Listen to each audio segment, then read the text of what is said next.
Greetings, Sir and Sirettes, and welcome back to From the Depths with me, Lathrix, and of course, welcome to a new update which is mostly, at least for me, focused around the most glorious of all the weapons, the missiles. So in today's episode, all we are going to be doing is messing around with missiles, seeing how they act, seeing how they've been improved or weakened or just made more fun.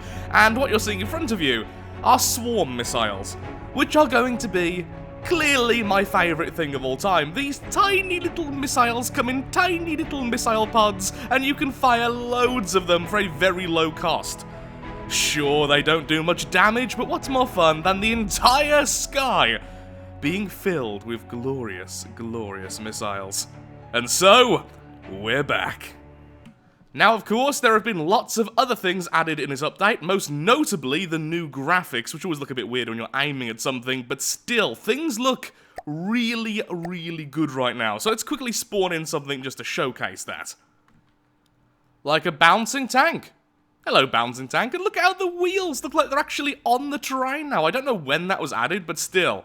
Yeah, things look awesome right now. Now, I've got to say, there's a lot of stuff to mess around with when it comes to graphics now, and I haven't quite got it how I like it yet, but in future episodes that will be the case. And speaking of which, this is not me bringing back From the Depths as a common series, but I will be doing a couple of episodes with this update, and perhaps afterwards build a few designs. In fact, I've got a secret design half built already, which is all about the missiles. So today, we mess around with missiles. Tomorrow, we decide which missiles we actually want to use.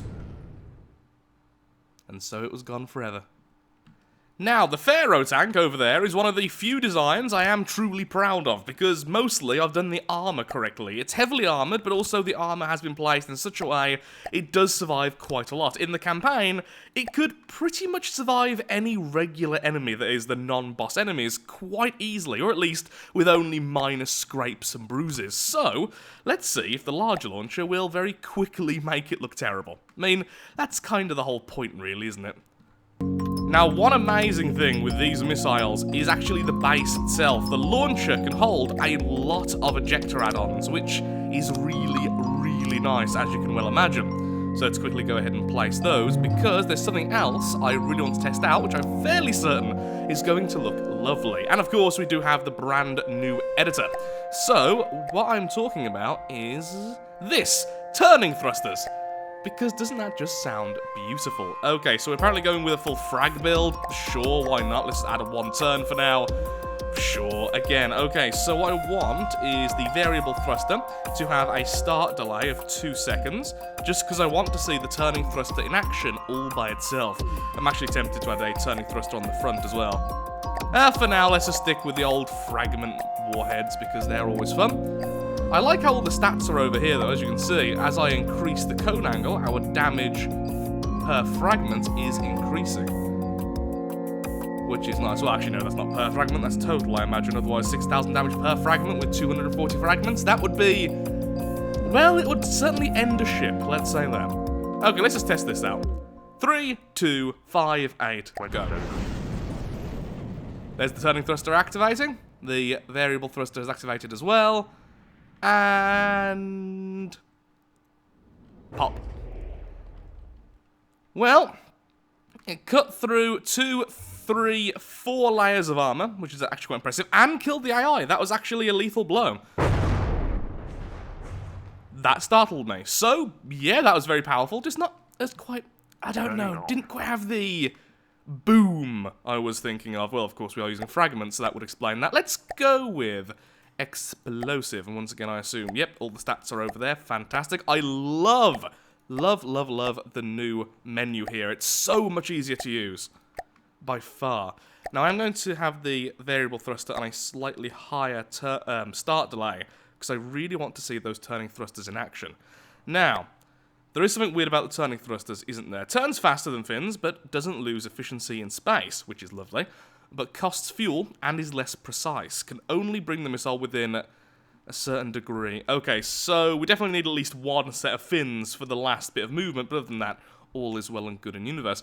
Whoa! HE damage, 160,000. 160,000. Okay, that is cool. I've now also realised I've accidentally been recording on one audio channel, so I do apologise if the music was a bit loud at the start there. If it was too loud, well, I'm going to have to re-record the intro anyway. So, with explosives, that's just beautiful. Now, if you had one on the front as well, that'd look way more realistic. Anyway, boom.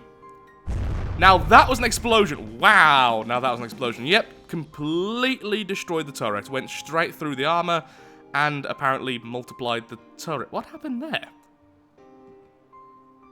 We have created matter from nothing. Okay, I dub thee the God Missile, and I think we can safely say that's a very, very powerful missile. So now we need to test it out versus something a bit larger than the land campaign will allow. Next test, the Humble Atlas. Yep, that looks amazing. That looks utterly phenomenal. And the missile activates. Now, of course, you could build this way, way bigger, but even if I'm going to use the larger missiles, I definitely want to use multiples. Hit a bit of a bad place there, but completely chunked off the back. Yep, that was enough to kill the thing. Well, not quite kill it, but certainly crash it into the ground and make it significantly worse. Okay, not bad at all. The damage seems to be decent, and so is the radius. Now, we could go mad with this and add absolutely loads, and I honestly do think that most likely a fragment version of this is probably still more powerful because the shot can continue forwards and then go through armor layers and then crush whatever's on the inside. It's just probably the case, but big explosions. I mean, you've got to give points for big explosions. Hello. And once again, yet a huge chunk just removed from the back, and this is a not insanely sized version of the large missile. You could easily have lots of these in a craft, like with minimal to low effort. Minimal to low effort. Is that how you say that? Probably not. Continuing! Same missile, but now with fragments. Turning off. Weapon turning off. I'm actually hoping this doesn't do as well as I expect, because I would like to start using explosive missiles again. I've only used frag in so long. Well, that... Oh, you had a section there. Yet that's crushed the inside, which is the difference. In fact, it's killed it. Now, against heavy armor, this may be different. Of course, this is versus stuff like wooden armor here with a little bit of metal. It's pretty much nothing. So against very heavily armored opponents, perhaps it will be different, but initial testing states that frag is still the king. But, again, I'm hoping to be proven wrong very, very soon. So, let's find ourselves one of these, which does not contain anti-missile stuff. Now, one thing I am very worried about with the larger missiles is that these should still be affected by flares, meaning this entire 6,000 ammo weapon can be just completely nullified by a single flare. But there is a new mechanic with missiles, which I'm about to test out, which hopefully will simply overcome that.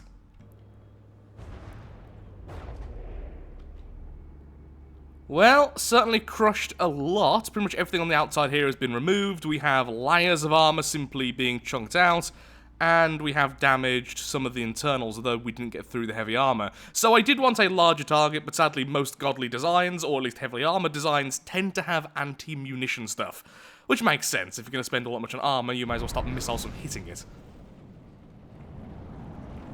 Although, to be fair, that's kind of the point of armor. But you get the point I'm trying to make. Maybe. Yeah, a lot of damage, but I don't know, actually. I don't know which one is better.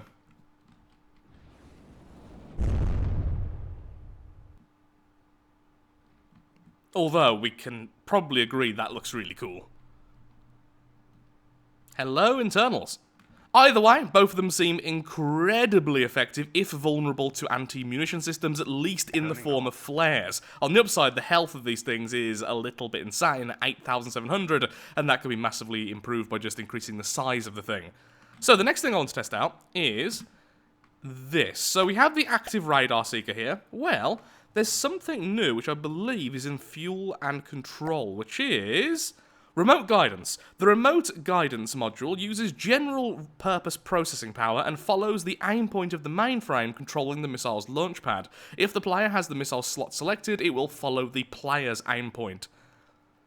Does this mean that this here could be used instead of the active radar seeker. Now, I'm fairly certain I've seen this before this update, but I have no idea how good this is. So, let's give it a test without the radar seeker. Let's pretend the radar seeker doesn't exist. We'll just give it a thumperhead instead, or perhaps another warhead. I do like my warhead, so let's go with that. So now we are using purely remote guidance. I have no idea at all how this is going to pan out. Now, the good thing is we probably don't need one turn. In fact, we definitely don't need one turn, because one turn simply works by causing the missile to turn before the seeker is actually locked on. But of course, if we're following the seeker anyway, well, that means more explosive warheads. Okay, so we've turned detection systems back on. Normally they're off during this mode because it makes everything easier while you're building things. You don't need to constantly have an active detection system to use weapons. Let's see how this works. Well, it's turning towards the target, which is good. It should be a little bit slower just because I have removed one of the turning thrusters. But, yep, there we go. It is going to hit the target, and it worked. Now, of course, the big negative to this is that it's going to use up your general purpose processing power, which is needed for your detection system, but also, it means you're going to need your detection system to be working fully for your missiles to work. One of the benefits with missiles is you can fire them even if your detection system's damaged, or if you have a pure missile craft, you don't really need that much of a decent detection system. It can be pretty basic, just, oh, there's an enemy somewhere in that area, fire in that area, because then it'll lock on by itself. Yeah, I am starting to think that perhaps the explosive is not quite as amazing as I thought. Also, is this the old version of the Pharaoh? Yes, it is, because it's healing at that rate. Normally, it only has one repair bot. Which means this is actually the more heavily armoured version. The newer version is cheaper, but with slightly less armour. Still, this does mean we don't need one turn and a detection system and a sensor, which is lovely, which means we do have more space for more fuel, more fins, or more explosives. But that was pretty darn nice. Okay, I am sold on the larger missiles. I still think they need to be used in multiples, and they are definitely vulnerable to flares if you use the regular systems. I did do a little bit of testing with that before I started this video. Cool. Next up, let's test out the mini missiles. One thing I forgot to mention about the large missiles, and in fact I think every missile type, is we have access to this, the large missile hatch, which looks amazing when being fired. So let's just quickly spawn in something nice and easy, which won't instantly kill us. Opens up, as you can see. And the weapons fire through. Of course, this will make just amazing looking designs on the top of vehicles, since you no longer have to have the missile sort of poking through, and you don't need to design something which opens and closes and makes a vulnerable section using spin blocks. Both very, very nice. So, back to the original plan of the smaller missiles. One other thing I should point out right now is this. We also have the rail launchers. Now, the rail launchers act pretty much the same as the regular gantries and regular launchers, but in my opinion, they look significantly better. Rail launcher, regular, rail launcher. The problem is, you can't attach ejectors to them, which is a pretty big weak point depending on how you wish to build the thing, but they are significantly lighter. As you can see here, weight 40, weight 10. Weight 40, weight 10. So it's 4 times less, even when it comes to the gantries. So if you want some really, really light designs, the rail stuff is much better. But you can't use ejectors, which is a bit of a shame. Unless, can you by any chance mix and match? Can you use the rail gantries with the regular launcher? No, you can't. Well, good to know. So what are seemingly the pros and the cons of using these tiny, tiny little missiles? Well, the first pro, of course, is that they are just that. Absolutely tiny. You could build a missile system in very cramped spaces and then have at least some ability to hurt the enemy. The cons, however, are a little bit insane. But first of all, there are other pros. Because you are firing so many missiles for such a low cost, the enemy will struggle to defend against them if they're using flare systems, because it's going to be a continuous stream of death, and most likely a few missiles will get past the flares because the flares can't be there 100% of the time, unless you dedicate a lot of money into that, which is very uncommon in the campaign. Flares are common, extreme amounts a little bit less so, with exceptions. Now, the con is a pretty big one. In fact, there are several cons here. First of all, lifetime. 10 seconds. These things only exist for 10 seconds. On top of this, their health is laughably small, meaning that any type of true munition defense, if it's a flat cannon or lasers, are just going to shred these things. So many are just not going to hit the target, which is pretty bad. Now, on the other upside, I do believe that these will probably make fantastic flares themselves, if flares are not affected by size, and on top of this, I bet they will make decent anti-missile interceptors. Missile interceptors, in other words, if I were using the word correctly. Now, with the flare, I guess that would be under utility. Let's see what happens if I place it in. Is there any stat for that? Doesn't seem like it, no. So I'm not sure about that. That requires way more testing, and sadly it's not the most fun testing, but I will be using these as interceptors before the end of the video. But for now, here we are. We just have aggressive missiles. In fact, first of all, let's not stagger the fire, because that's always fun. There we are. Let's spawn in our tank again. Let's see what happens.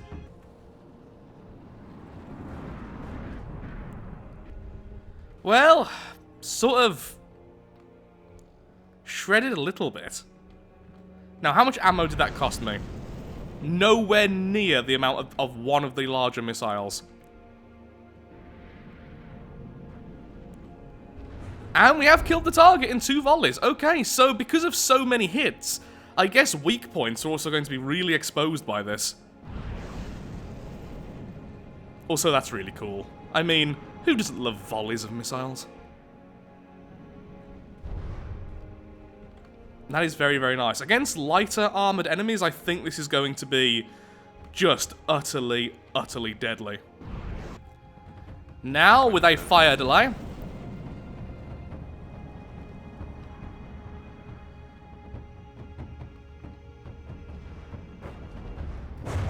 Yep, that just went straight through like a drill. And that was through 2 layers of heavy armor, by the way.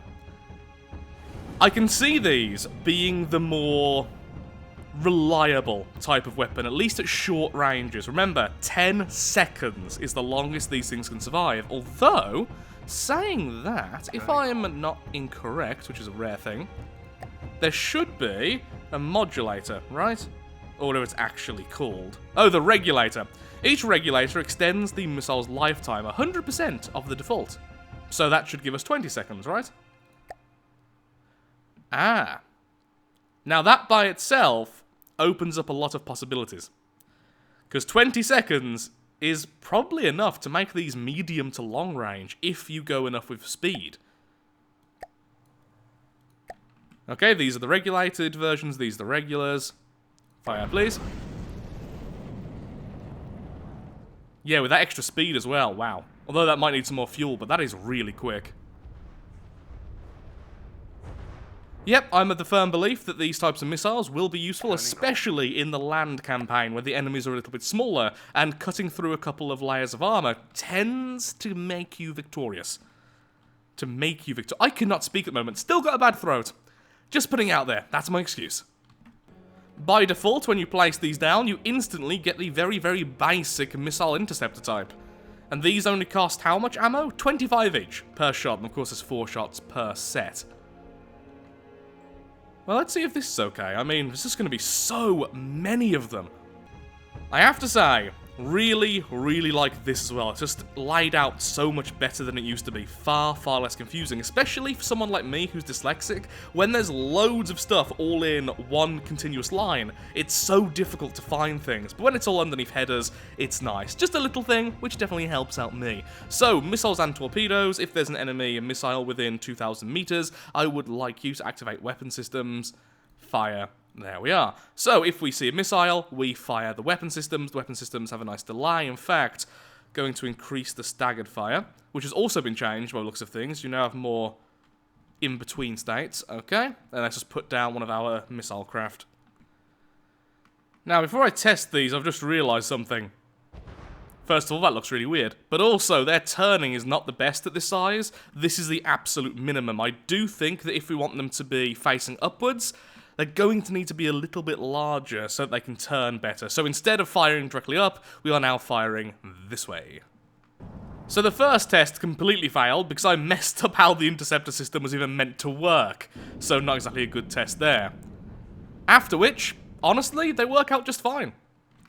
They're not all that powerful, and as you can see, the actual detection is a little bit limited, but that's just with the system itself. There we are, goodbye to you. So the main problem is, and it's not a huge problem, but it is a problem, is that the interceptors themselves are not massively powerful. The interceptor damage. Now, I'm not sure if that's because of the size of the interceptors. I've never done this test before, so let's find out. So this is a medium launcher, medium gantry, and let's do it ×2. Just add a interceptor on the end here. Missile interceptor. Yep, much higher damage. So the damage per rocket is incredibly low, meaning that very large missiles are most likely going to survive this. So let's give that a test. Still though, once again, this is a tiny system. This can be placed almost anywhere, and it does work. It really does. And it looks cool. How about this though first? Small versus small. Okay, so small missiles very effectively counter small missiles. Good to know. That was brutally efficient. They all are actually hitting, and there we go, the large missile was also destroyed, and per ammo spent, that was massively in the favour of the small interceptors. This is larger than the previous rocket we used, and it was fantastic. Now, before we do anything else, at least missile-related, there is one thing I really want to showcase, and that is that Flak is insane. I mean, just really, it is mental at the moment, which I am very happy with, because I've always enjoyed Flak weaponry. So, if I jump over to here, and I bring this up, because although we are talking about missiles today, this is missile defense. Now, this is a terrible turret I made like 5 minutes ago just to make sure it works. And let's just spawn in an enemy. Enemy flyer would be great. Deepwater guard, godly, planes. Oh, look, it's a flying squirrel. Look at the size of the explosion. But also, as you can imagine, this would work as an amazing missile destroyer. That has a range of over 100 meters. Now, sadly, the flak damage is only 4,000, so it's not going to do well versus anything with real armor, like at all, but it's a little bit mad. So I'm going to quickly convert this into an anti-missile system, and then fire things at it, because why not?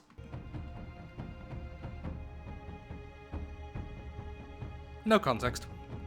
So one thing I should mention is that I've been talking very weirdly about flak, and honestly, all I'm trying to say is now the explosion seems to actually be accurate with the radius it states, which is lovely in terms of the visual. So the visuals now look way more pleasing. I am aware that flak has been changed a few times since last time I played, and honestly, there's just a lot of numbers involved there. So let's see how good it is versus the large missile first. Now, the large missile very well may survive this, to be perfectly honest.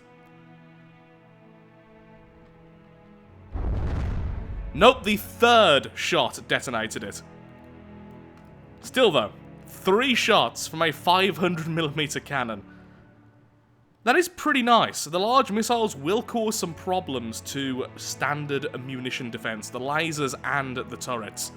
Also, speaking is so difficult for Bad Throat. Likely the final test.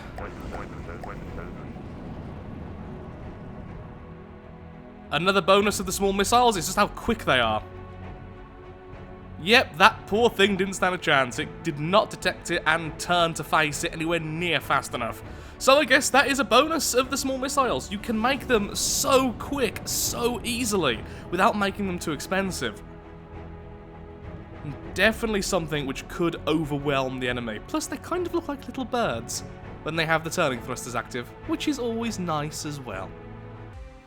So with that, I'm afraid I am all out of time for today's video. Now, there are plenty of things which I haven't covered about the previous updates. In fact, there are way too many things to just add to one video. But don't worry, I will be covering these as we use them in future episodes. And if there's anything you really want me to cover, then of course tell me in the comments. There will be a part 2 of this video coming out hopefully by the end of the weekend, in which we are going to build a brand new vehicle from scratch. Hopefully I haven't forgot too much about the game, and of course its main focus will be missiles, most likely a hovercraft or some kind of airship, because I love airships, I love hovercrafts, and I love missiles. Why not combine everything? There really is just an insane amount of stuff. Just after that little clip then, I took one last look to see all the different things I haven't covered, and, well, there's lots of them, to say the least, including the laser cutter, because who doesn't love laser swords? So, thank you so much for watching. If you have enjoyed today's video, then of course, likes, favourite, shares, comments, all that good stuff helps out me, helps out the channel, and most importantly, shows that From the Depths is a series you wish to see continued in the future. Been so long since I've said that. Thank you so much for watching, and goodbye. Part 2, which will be more of a real video, out before the end of the weekend. Hopefully. Thank you, and goodbye.